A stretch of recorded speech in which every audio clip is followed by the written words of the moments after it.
Good morning. I'm Glenda Probst. I'm here with Becky Kavanaugh, and today we're going to talk about work agreements. The thing about a work agreement is that the reason it's so important is it's something that you need to get on the table the very beginning.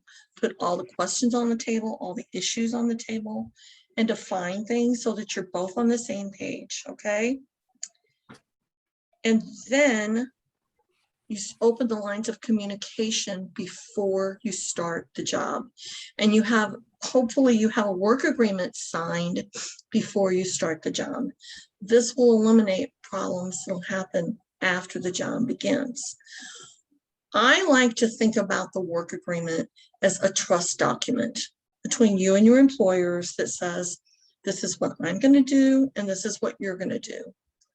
Because it really, they're trusting you with their children, they're trusting you with their home. And so that's the way that I like to think about a work agreement. But I'm going to let Becky do this class today because this is really her wheelhouse. This is really her forte and what she's really knows inside and out. So I will be adding my opinion every once in a while. But for the most part, I'm going to turn this over to Becky Kavanaugh.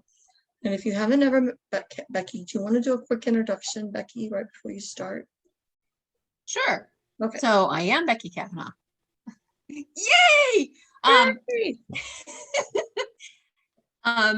Like Glenda, I've been a nanny for a really long time, and we both are just super passionate about helping others nannies in the field. And so we've hooked up together for many years doing stuff, and now we really are cooking. We're cooking with oil. All right. I'm going to share my screen. We're going to have some slides. Hoopty doodles. Slides. Yeah.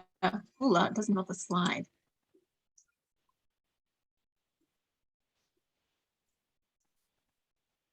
So hang in there, people. There we go.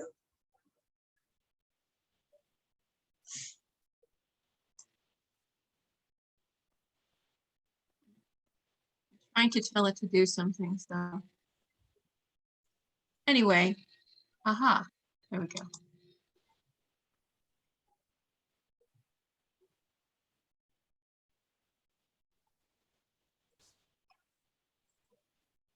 All right, I'm going to assume you can see that okay. Can you? Yes. All right. It's still loading. Loading. Okay. There we go. There we go. Okay. I think we know why we're here. We're going to talk about the work agreement. Here's what we're going to discuss today. So what is it and why is it important? The items that you should have included, and then I got to tell you that in handout that comes with this, that you can get your certificate. And in the handout, there's actually a sample of what a 1-page or so work agreement will look like. So it behooves you. Oh, I love that word, behooves. Anyway, it behooves you to ask for that because you'll have that information of what it should kind of look like. Obviously, everyone's is slightly different. There's no standard way because every job is different, but you'll want that handout because of that example in there. And then we're going to talk about benefits, what's included, what is that all about, and why should you know more about that? Why is the work agreement a living document, and how does that work? What paid legally really means. We're going to kind of dig into that. And then we're going to talk about guaranteed hours and banking hours, what those are. Because we keep getting asked this question. I have so many people come to me and ask me about that. So clearly people aren't clear about that. So this is the what and why we have a work agreement. And I love what Glenda said, that this is really a trust agreement. And if we think about it that way, it makes so much more sense, I think.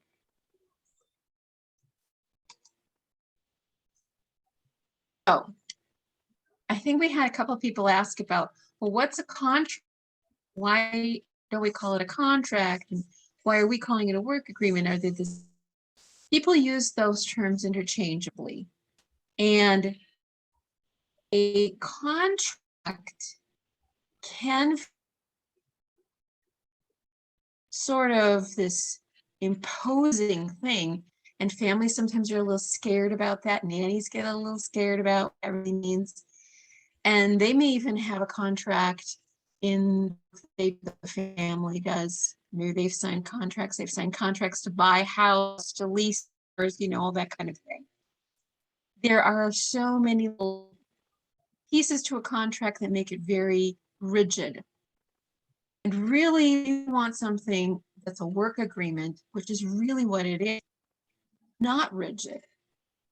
It's a foundation, the structure. It's like building a house. You need the foundation, you need the structure, and then you can make the pretty happen. So that's what the work agreement is. And it can move, flow with you and transition with you. A contract can be very rigid and not movable. So yes, you can use either term. About it, I think you're going to see that has a value in that. That's what we call it. A lot of people ask me, well, is it, binding? Like if I needed to take somebody to court, is it binding? Any agreement that people sign and date and agree to can be used as a court document if needed, even if it's not a contract, a work agreement. And even verbal agreements can be brought in. But I think when it's written, it has more value. So if you're worried that that doesn't have value, it does. I also want to say it's not too late. Glenda said, start before you start your job, you should have one in place. Yes, absolutely, totally. But if you're in a job, been in a job, or you didn't have one, you can always start and have one, make one, and do one. I have here, everyone must have a copy. Okay, here's so many nannies have said to me of my work agreement. I don't know. The parents have it. No, any document that you sign, you need a copy of. So I might say this again later. I'm going to repeat myself quite a bit, honestly. Let's just be honest. You should have a copy of it. If you do it digitally, you'll have a digital copy. That's fine. That's totally fine. But I would say the best thing to do is get 2 printed copies of it, have signatures on both. You take one, they have one. Alternatively, they could give you a copy of one. That's fine. But I think what's better if you have an actual kind of original copy like they have. I think it makes sense.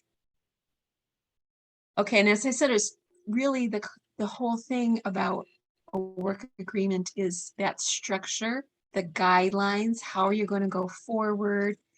How are things going to progress? What does the job look like? What are their responsibilities? What are your responsibilities? All the roles that are related to it.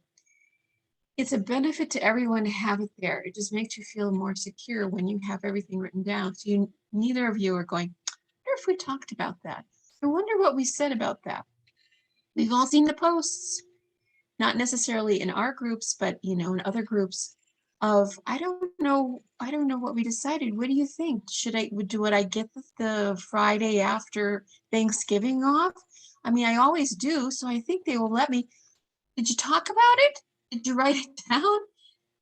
If you didn't, you're going to have to approach them and talk about it. But I mean, honestly, you could have that all set up so you don't have to worry about it.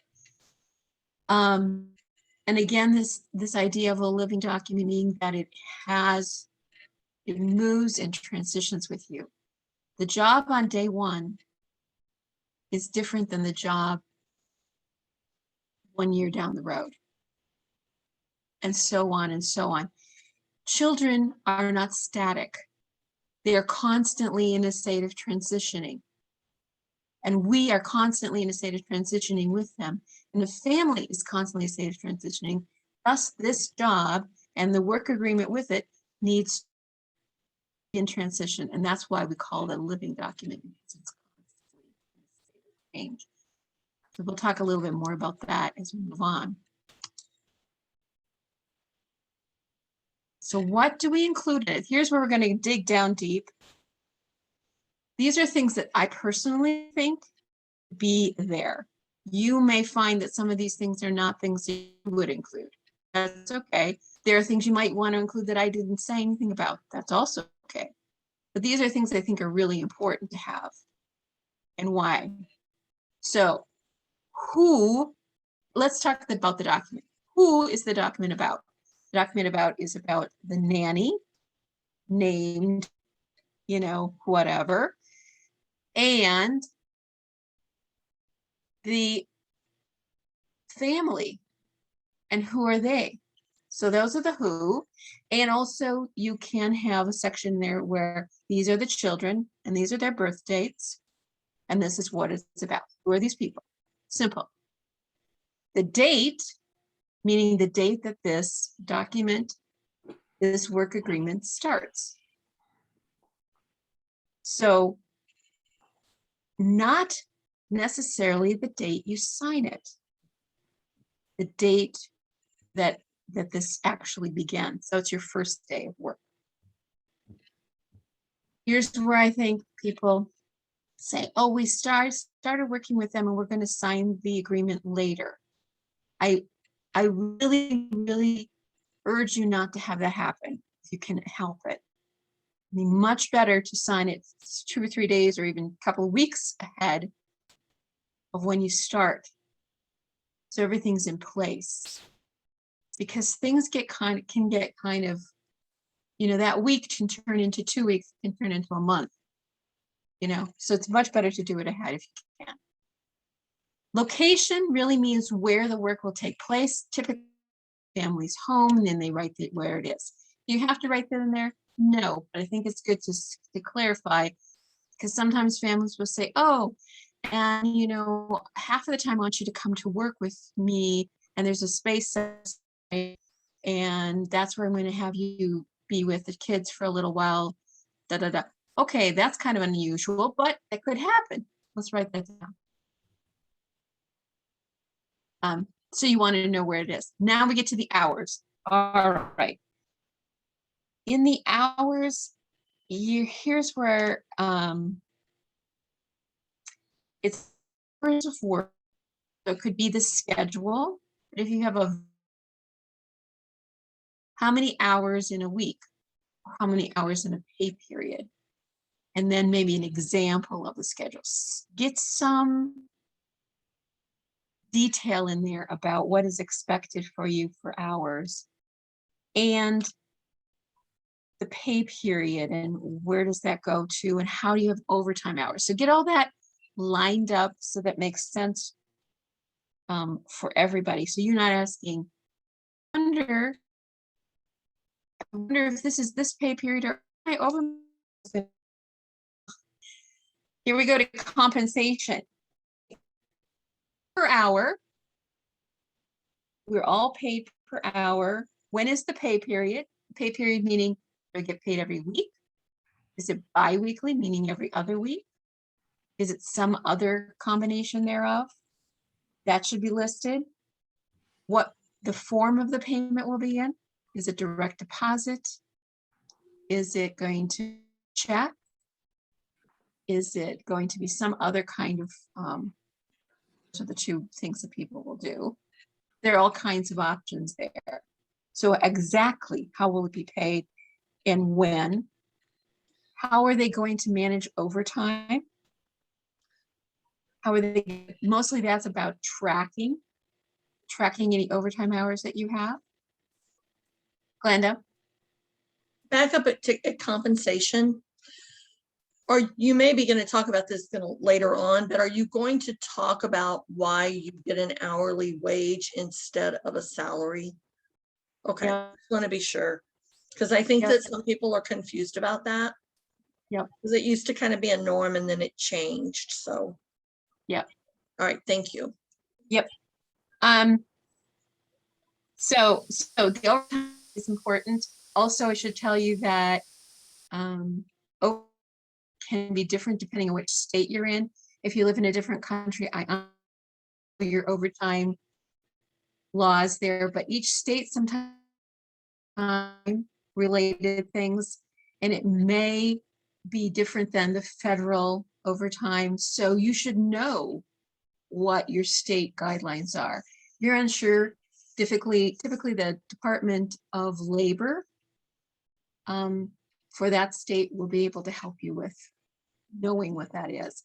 Also, you can go to other resources like some of the nanny tax places. Homework Solution has that information. GTM has that information. HomePay has that information. And I can tell you that they will answer questions even if you're not a client, even if your family is not a client. They have blogs and material all over their site. So that's well worth finding out information from them because they know it. That's their specialty. Let's see. So in that conversation could be anything under the umbrella. Reimbursements, mileage, and benefits and things like that I'm going to talk about separately because they're handled slightly differently. And they are not part of your compensation. Compensation is taxed. Many benefits are not. So we're gonna tell you the differences there. Then the next thing you need to understand is the tax management. So what are the responsibilities and documentation that's needed? You need to know what they are. I am going to go into this again a little bit further down the road. So in the paying legally part. So we're going to come back to that.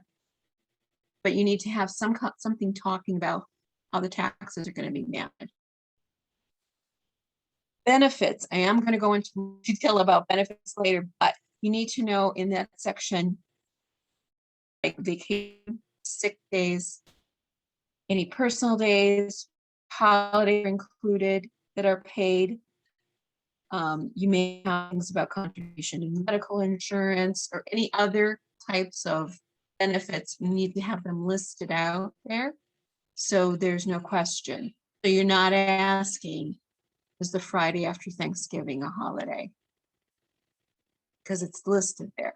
And how do you handle holidays that land on non-working days or non-scheduled days? There also, the biggest section will be duties and responsibilities. Here's where you can get really detailed and be really specific. So you're going to have things about what you're doing with the children, which many I think are given, but you know, every family is different. So writing out exactly what they expect of you is important. The house, any household duties you have, if they say light housework, which we all know, what the heck does that mean? I mean, I've yet to understand what that means because everybody has a different thought about that. But get it detailed. What am I? If you want me to vacuum, how often? You know, if I'm tidying up the kitchen, what's tidying up the kitchen mean? What kind of cleaning do I need to do? What kind of responsibilities do I have there? Serve pets. What's my role in that? Anything else they do, errands or any kind of meal preparations and stuff like that. Understand what the whole role is. This is where job creep happens usually. People haven't defined their roles. They haven't defined the responsibilities.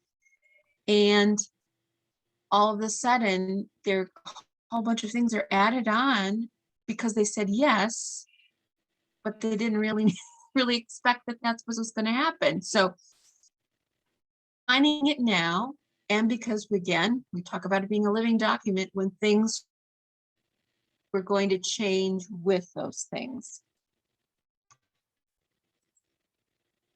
The next thing is termination. I know we don't like to think about it, but jobs do come to an end. How going to end? What are the parameters of getting this? If early termination, then how does, how is that handled? Are there going to be any severance pay? All 50 states in the US at employers, employee situations. At will means that either party, meaning the employer or the employee, end that job without notice. I would say any nanny who's in physical danger or there's some kind of safety related thing, you leave the job and you're free to do so. There's no problem with that. Families who feel that the nanny is a danger to them can terminate the job.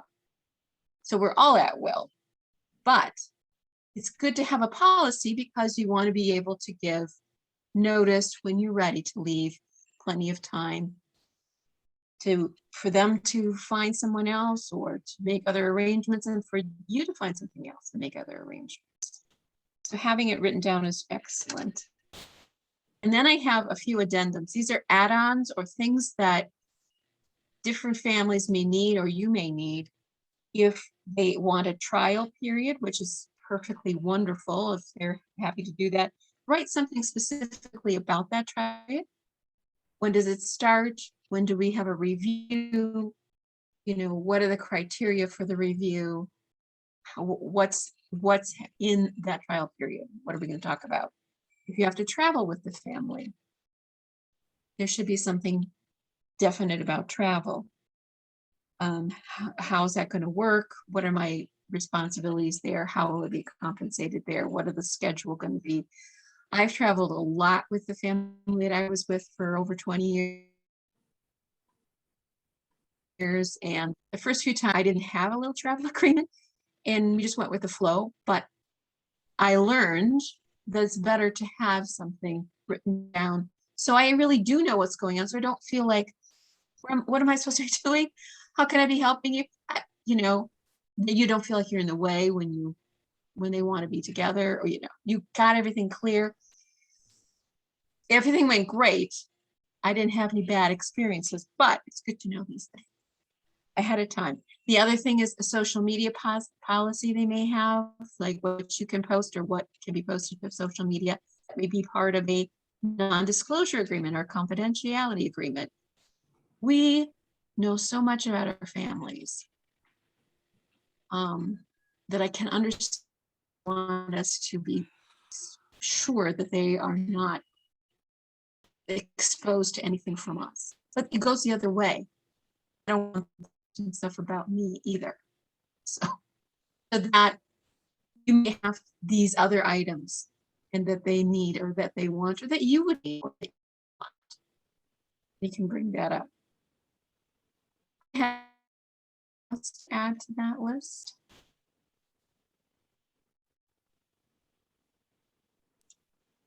No, I do not. It's a good list. Okay. And And there may again, be a living document that can change over time. absolutely. I'm going to say that most agreements are about a page, 2 pages long. Yes, I know that there are agreements out there that are like 18, 20 pages long. I don't know if it's the length that's as important as getting all the things you need to have written down and how succinctly that's done. But you don't want to leave any open means. And if you don't know what something means, then you need to talk about it and make sure that you understand this is what this means. That's why getting the agreement ahead of starting the job so you can look it over and be clear about what it is and how it's going to work for you. And if you have to go back and say, we talked about this, but I don't see it reflected in the agreement, then you have that conversation before you sign it, before you start the job. That's right. All right, we're going to go into some benefits now because I know this gets confusing. And let's try to clear it up. Okay, vacation. Clearly defined how much vacation and who's making about the decision about when it's taken. I would say a general standard seems to be, or at least in my area here, 2 weeks when you start a job. 2 weeks of paid vacation, 1 week the family chooses, 1 week the nanny chooses. I think that's a kind of a common situation. Some families get a lot of vacation, but they may not be willing to pay for the nanny for all of that vacation time. Some might be. So maybe there's other duties that you need to do in lieu of them being on vacation. So you need to know that. How is that managed? You also need to know, how much notice do I need to give for taking a vacation? How much notice are they going to give me when they take a vacation? So I know, how to plan ahead. Say something. Yep.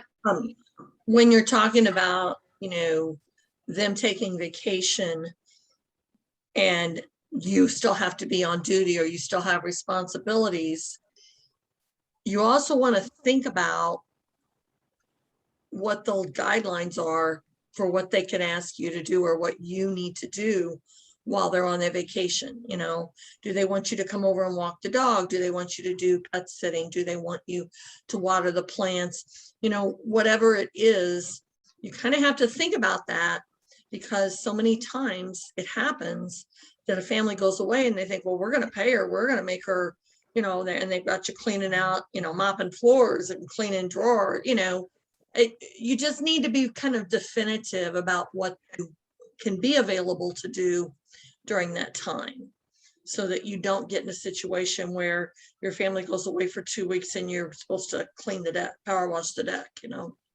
And if you like to power wash, because I like to power wash, maybe you're okay with that, but you just need to have a conversation about it, because this whole thing is about conversations.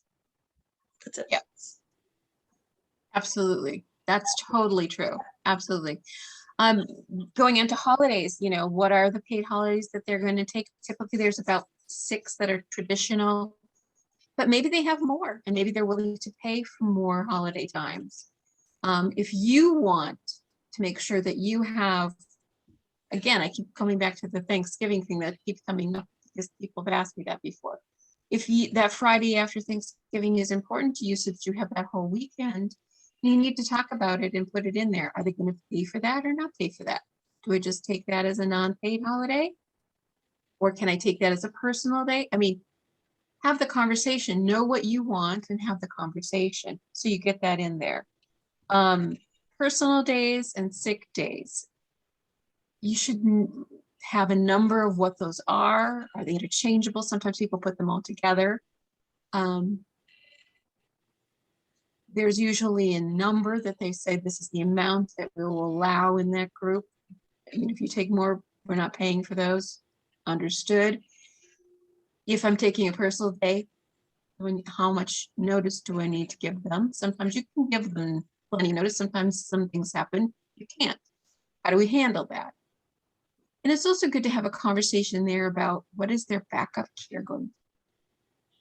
If you're sick and they have to go to work and they can't take off, what are they going to do? I mean, you could be helpful in that area. You may know a temporary service they could. So having a real conversation about what that could be helpful to them. Define what all that is. You're not wondering. Okay, I want to talk about transportation reimbursement. If you're using your vehicle, then you need to have a real conversation about how that's going to be managed. So mileage is an IRS determined amount. Each year they determine what that is, and it includes gas, wear and tear on your vehicle, insurance, etc. If the family is okay, with doing that, then it's set and they just know what it is. And how are you going to track that? How are you going to track that mileage for them? How do you report it to them?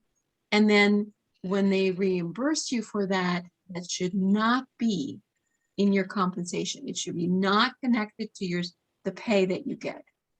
This is non-taxable. This is something they're providing to you because you're using your vehicle. And when you're using your vehicle, you may also need to think about, how do we manage car seats? You know, do I need to have my own set of car seats in my car?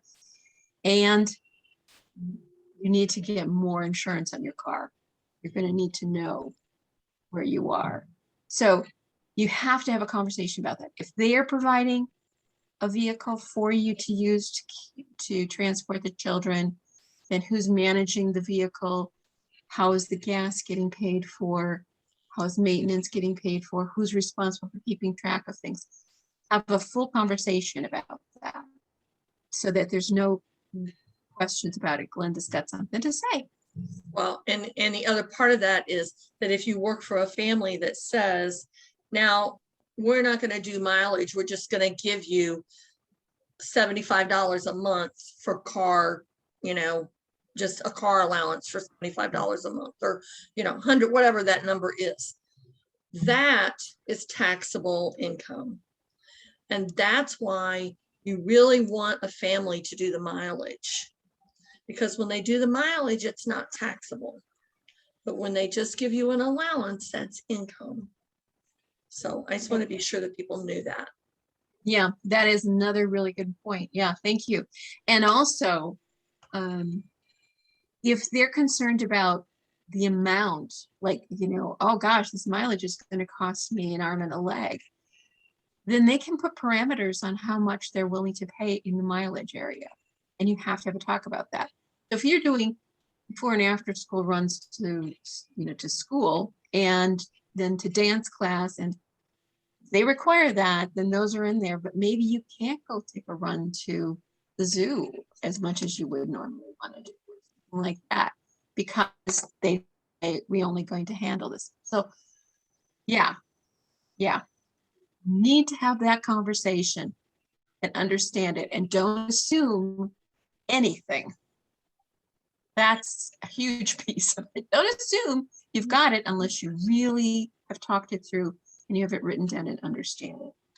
Health insurance, if they are contributing to your health insurance, whether it's 25% of what you need to pay, 50% or 100%, this is given to you. Better yet, it's given directly to the health insurance company. That's a better way, but it's never in your compensation. It's never in your pay packet because it's non-taxable.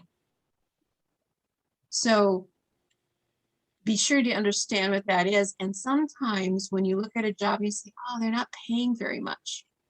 But then you look over at their benefits and you see, well, they're going to give me X for health insurance. That value, because it's non-taxable, it goes directly into something that you need and want, is higher. You have to look at the whole thing. And there may be other things that they're willing to add in there, which would be an educational stipend or memberships to something like that, where they can pay directly to whatever it is you need, but that is separate from your pay. And they don't mingle. Anything else there, Glenda? Well, I want to ask you a question because I'm not even 100% sure about it. If under the other, does something like if they pay for your airfare and your expenses to go to a professional conference, does that come under other and doesn't come under? Yeah, okay. Just want to be comes sure. under other. Yeah, so that could be all into an educational stipend. Yeah, and one more thing I wanted to mention about the car seat issue. if you start with a family and you have little kids, it's one thing, but you all have to be on the same page about the law and the car seat laws.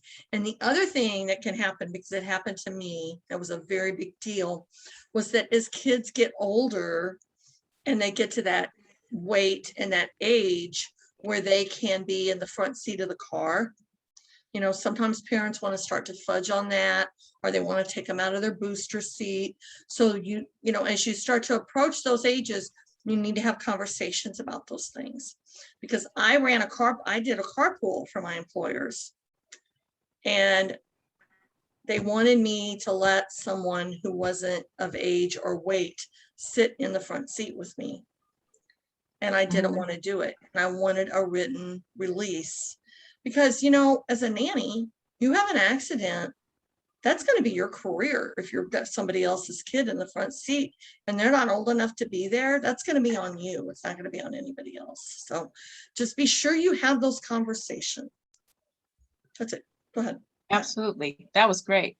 And it's 11:42. Okay, well, we're winding myself up. Wow. Good job, Becky. Down. Down. Living, so we talked about this so many times, the living document, and why is it that way? Why do we call it that? Because it's the base for all your performance reviews. And I want to talk about the performance review. I know this isn't what we're talking about, but I'm telling you, if you do not have scheduled performance reviews, get them going right now. And if you're starting a new job or looking towards a new job, get it in there that you're going to have them. I actually would put that in my work agreement, saying we're going to have a performance review minimally every year.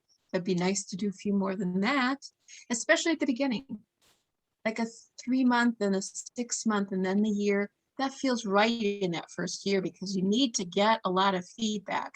But you can only have a performance review on what's in the work agreement. They can't throw out something, hey, we want you to do this, that, we never talked about that. That's not something on my list to do. Let's put it there. That's fine, but let's talk about it. So it's just for those performance reviews.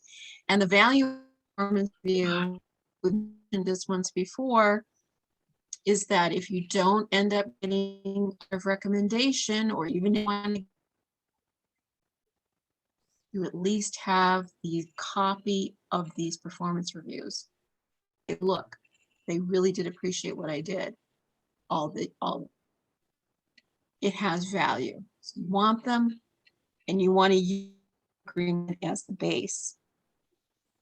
And also it's your guide, any goals you're setting, any transitions in the job. As we said, it moves from, it just continually is in a state of transition emotions. When you sit down and have your next chat about it, you can say, let's look at it. Oh yeah, some of these things we can check off. We don't really need to do that, but now we need to add these things on, because these are the new requirements you have. It also makes sense to talk about, raises or getting benefits, but you have to start from where you can. And that's where this really is helpful. And then you're add things on, you're going to delete things, and then any of those we talked about, if you have a travel thing or an NDA, if the NDA state kind of could all still apply, but usually they do. But a travel one might change, or they might want to add a travel thing on, a travel agreement on. So review those as well. Review the whole package as well. Okay. Here's the $1 million question. What does paid legally mean? Number one, cash is never an option. Never, never, never, never, never, never, never, never, never. Don't think that what you perceive as oh, this is going to be great for me, is not going to be great for you. You have no legal employment background if you take cash. And if people get caught in that system, the penalties are horrible. They're just horrible, and it's not worth. So I'm not even going to go there. Are you talking to a family and they want to talk about cash? Okay. We might have to come back to that, but I'm just going to lay it there. All right. If you're in a regular work situation, which is what we're talking about, a legal situation, you are going to complete a W-4 when you are hired. This tells you if you're filling it out, your name, your contact information, and your social security number goes on there. And that then sets them up and allows them to be your employer and do everything that they need to do. If you haven't signed a W-4, how are they managing your tax responsibilities? Okay, so you do need to do that. They need to have it on file. I don't believe they have to send a copy in, but I could be wrong about that. But nonetheless, you need to have that signed. And then, because you've done that, and they are responsible, it will end up at the end of the year giving you the W-2. Okay?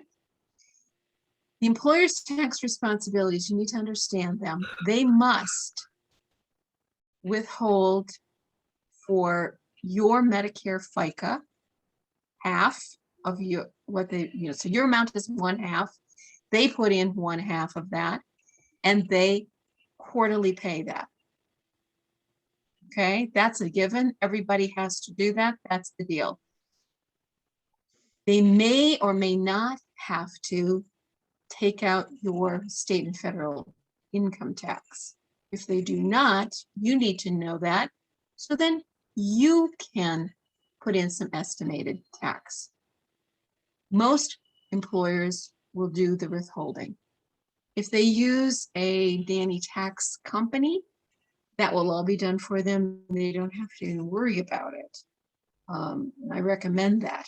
But if they're doing it themselves, and they can, you need to know that. You don't need to have the surprise at the end of the year. Oh yeah, they didn't do any withholding.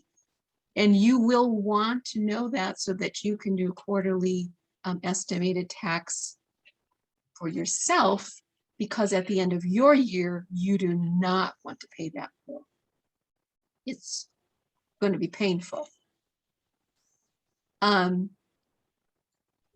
1099 is never correct for a nanny, period. We as nannies in domestic employment do not qualify for a 1099 ever.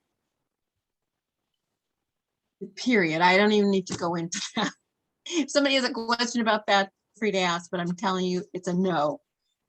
Minimum wage is required by law, mandated by law. And so if you ever have someone who says, we'll give you all these benefits in lieu of a low pay, and it's not minimum, the answer is no. If you want to take something at a minimum wage, but has ginormous benefit package, that's up to you. But that's okay. But most of us wouldn't do it. But honestly, I need to talk about it because I've had people say, oh, they want to live in, they're giving me all this stuff, and then they're going to pay me this pittance. But I think I'm getting a lot of stuff. No, it's not okay. It's not legal. So, and then the last one is a question about nanny shares. Every family needs to be set up as an employer. Okay. If you have an employee, if you're working with a family and somebody say, oh, we're going to add them in and you'll pay you more, but that other second family isn't an employee. Technically, that's not correct. And in some states, that makes you a home daycare provider, and then you're not, that has to be licensed, and there's a whole can of worms you don't want to get into. The nanny shares, all parent parties in that need to be employers. and you work for them, and you may work in one location. That's okay, as long as they both are employers and they're handling their own tax return. Glenda, did I answer the questions about legal pay there for you? Yeah, I think that you did. And I also wanted to say that as nannies, you going out on these job interviews, especially with families who have never hired a nanny before, you can be a great advocate for our industry by just educating employers about why they can't pay you under the table. Educate employers about legal pay and educate them about the options that they have with the nanny tax companies. Because to me, if I was going to hire a nanny and I knew that there was somebody who was going to take care of all of that for me, it would be worth it to me to hire them because they're not that crazy expensive. It's a very affordable thing that they can do.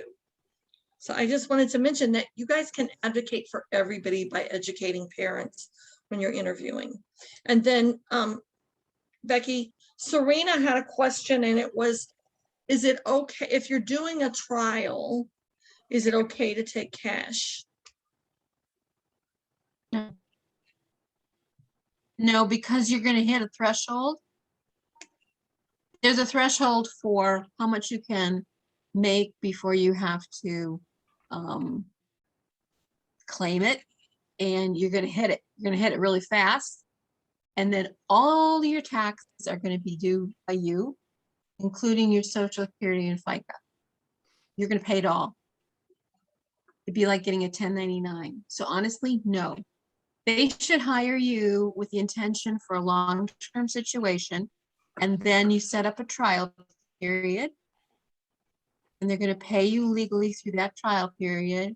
And then at the end of that trial period, you have a review. And if you're not going to go further with it, then the position is terminated. If you are going to go on, then you may need to talk about other issues. But no, it isn't okay. Okay. Mhm. I'm going to talk lastly about guaranteed hours and banking hours because I get questions about this all the time as well. And people are confused, and I can understand why. Oh, hey, that was nice. Thank you. Goodbye. Okay. All right. I didn't put a slide for that.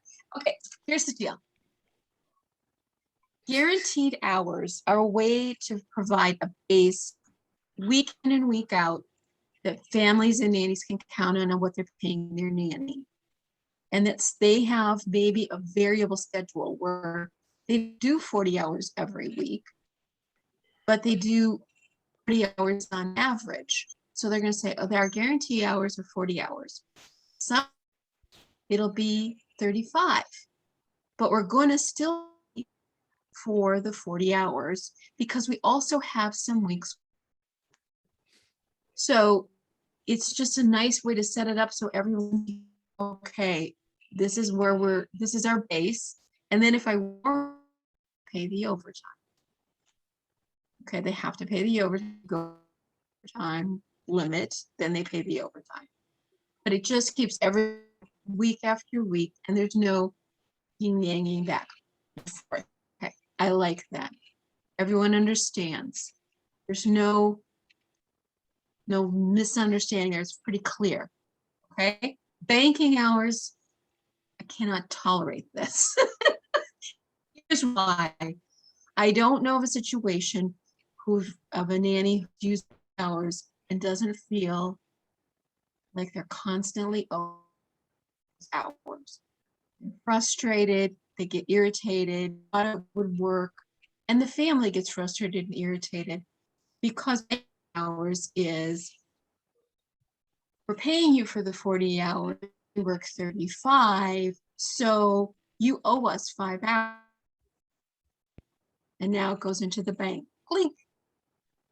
When you want to take those hours, you typically want you to use those hours in an evening maybe, or on a weekend. Are even weekend hours your off hours of the same value as your daytime hours? I don't know that they are. and may be difficult to use them up. Also, it can mess with your schedule. Like, oh, well, next week we need extra hours. You know, we didn't have that on the schedule because I'm calling those bank hours in. And it is so difficult to keep track of, and families get so frustrated with it. And almost every nanny doesn't like it. So guaranteed hours are different. Banking hours, there's this owing and paying back, and it's just think it's to be avoided. And you usually end up owing them more than they owe you. Yep, and you can never get it. You can never get it right unless they agree and say, if you give me a three hours on a Saturday, we'll count that as 6 hours. Well, maybe you come out okay, but honestly, you gave up your Saturday, those 3 hours on Saturday. If that's okay with you, all right. But I just think it makes everyone so irritable, like really quickly, and it just doesn't go well. So if you hear them saying, well, let's just bank those hours, just say, well, let's just not. Let's talk about guaranteed hours and how that would work for us. Okay, so now I'm done yakking away. And again, just want to remind you, the handout has the sample work agreement in it. Okay. Now, does anybody have any questions? If you do, you can unmute and ask. You don't have to type them on the screen. If you have a question, I'll wait just a minute.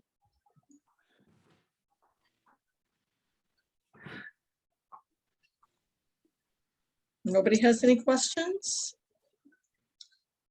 Okay. Well, that's amazing. How did that happen? I'll just say again that Homework Solutions, GTM, and Home Pay, and there may be others. Those are the 3 I know. Those are the 3 main ones. So helpful. Just going in and reading their blogs and looking at their material. They have tax calculators. I did want to mention something and I forgot to tell you this. Get really caught up in what is gross and what is net. And why do we always talk about the gross pay? It's because we all have different deductibles and different situations. So they could never tell us what the take home is. But if you want to know it, you go on one of their sites. They have a calculator. You put in the amount, you tell them what your deductibles are. Deductions, not deductibles. Deductions that you're going to take, and then it'll tell you what your pay is. Yep. If you want it. But because we're all different. Some people are married and they have different deductions. Some people are single and take deductions. You can take extra deductions if you want to. So we're all a little different, and that's why they can't talk in nets. They're talking in gross. Gross meaning before taxes. And the other thing that I want to say is those 3 are the biggest supporters of the industry. They're always the ones that sponsor. They're always the ones that step up. They're always the ones that advocate. And I think it's really important as nannies that we show our loyalty to them because they show their loyalty to us. And then Susan Malone, I don't know if you saw it, Becky, she typed on the screen. She said she likes to allow bereavement. She likes to talk about bereavement days, which is a really good point. Good one. Mm-hmm. And, you know, those personal days are going to be different things to different people. So those are the kinds of things that you want to think about. And because it's a living document, you can do that with it. Yeah. Right. Exactly. Okay. Do you have anything else you want to add before I start to babble? No, okay. I don't at this point. But if people do have other questions, which sometimes you sit and I'm going to talk a little bit, but if you do have a question, just put it up there on the screen. Or reach out to us later. Yeah, reach out to us later, email us, you know. So Becky and I have kind of an announcement that we want to make. And if you noticed when you got your link for the room today, it came from a different email address, which is Rebuilding Team BG. So Becky and I have decided that educating and helping educate you guys is really important. And it's kind of hard because, you know, we've kind of grown a library as we've moved forward through this year. And we realize that a lot of people, you know, a lot of new people are always coming into nanny transitions. And we want to be able to share those things with people. So Becky and I have decided that we would provide an avenue for you to be able to access these classes, and that other people in the nanny transitions group can access these classes. We're even considering starting to work with some agencies who we might be able to allow to access these classes for their nannies that they place.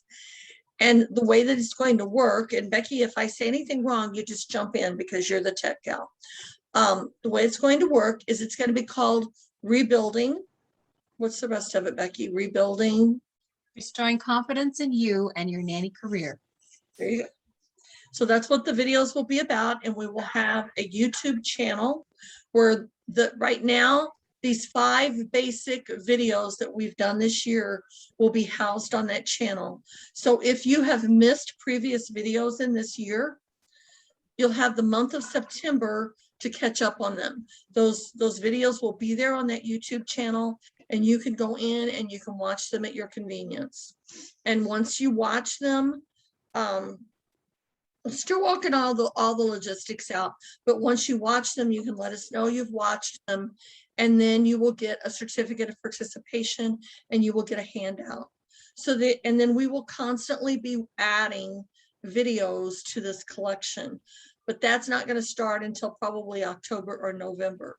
But for now, if this is your first class, you have the opportunity to go back and catch all those classes that you've missed. We did the red flag interviews. We did the components of a job search. We did presenting your best self. We did a conversation about communication. And then today we're doing the work agreement.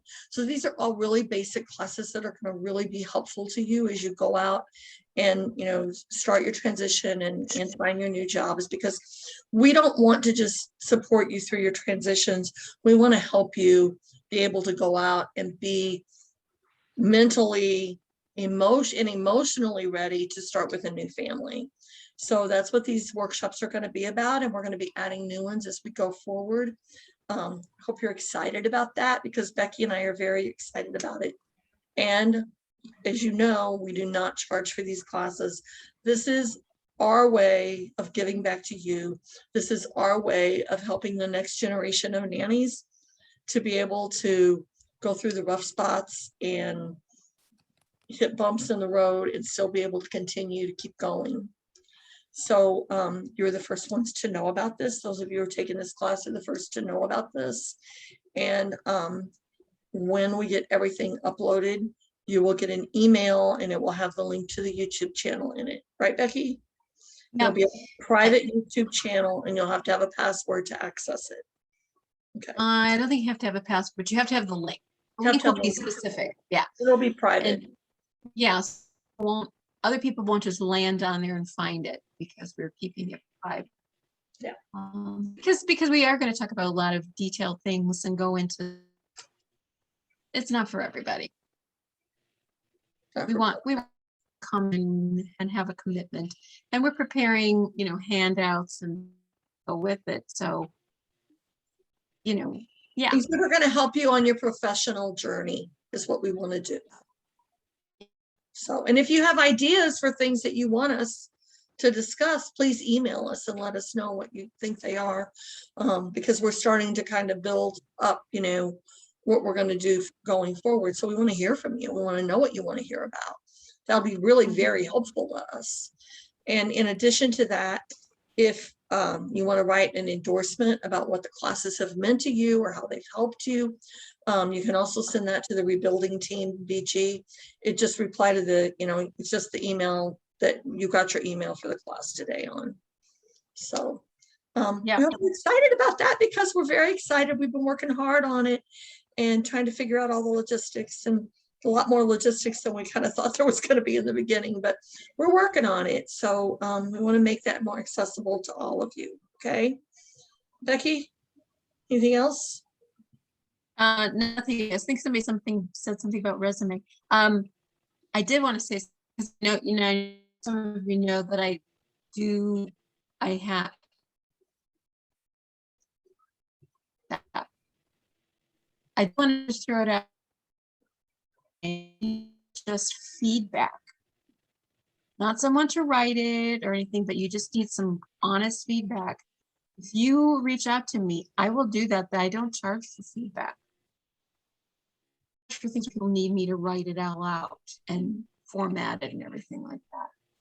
So don't be afraid to come and ask me.